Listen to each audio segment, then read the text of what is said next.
வணக்கம் மக்களே, சற்று முன் கிடைத்த தகவல் ஒன்றை பார்க்க போகிறோம். பழனி நில முறைகேடு, செங்கோட்டையன் ரியாக்ஷன், திடீர் தகவல். இந்த ஒரு தகவலை பற்றி தான் நாம் பார்க்க போகிறோம். தகவலை பார்ப்பதற்கு முன்னதாக நீங்கள் நம்மளுடைய சேனலுக்கு புதிய பார்வையாளர்களாக இருந்தீர்கள் என்றால் மறக்காமல் நம்மளுடைய சேனலை சப்ஸ்கிரைப் செய்து வைத்துக் கொள்ளுங்கள் மக்களே. கூட இருக்கக்கூடிய பெல்லைக்கனும் ஆளில் கொடுத்து வைங்க. அப்போ அரசியல் சார்ந்த நிகழ்வுகளாம் நீங்கள் தினசரி உடனுக்குடன் தொடர்ந்து தெரிந்து கொள்ள முடியும். இப்போ வாங்க நம்ம வீடியோக்குள்ளே போடலாம். தற்பொழுது பழனியில் 100 கோடி முறைகேடு வழக்கில் திமுகவுக்கு அமைச்சர் செங்கோட்டையன் பதிலடி கொடுத்துள்ளார்.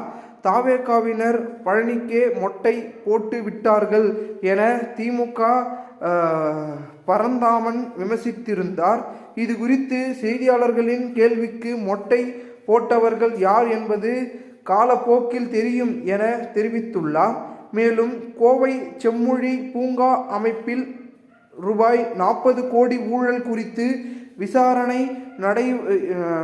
நடைபெறுவதாக செங்கோட்டையன் அவர்கள் கூறியுள்ளார். இது அரசியல் வட்டாரத்தில் பெரும் பரபரப்பையும் விறுவிறுப்புகளையும் பேசும் பொருளாகவும் மாறியிருக்கிறது. பார்ப்போம் என்ன நடக்கிறது என்பதை. மேலும் இந்த ஒரு தகவலை குறித்த பொதுமக்கள் உங்களுடைய கருத்துக்களை கூறுங்கள். போன்று நீங்கள் அரசியல் சார்ந்த நிகழ்வுகளாம் தினசரி தெரிந்து கொள்ள சேனலை சப்ஸ்கிரைப் பண்ணுங்கள். நன்றி, வணக்கம்.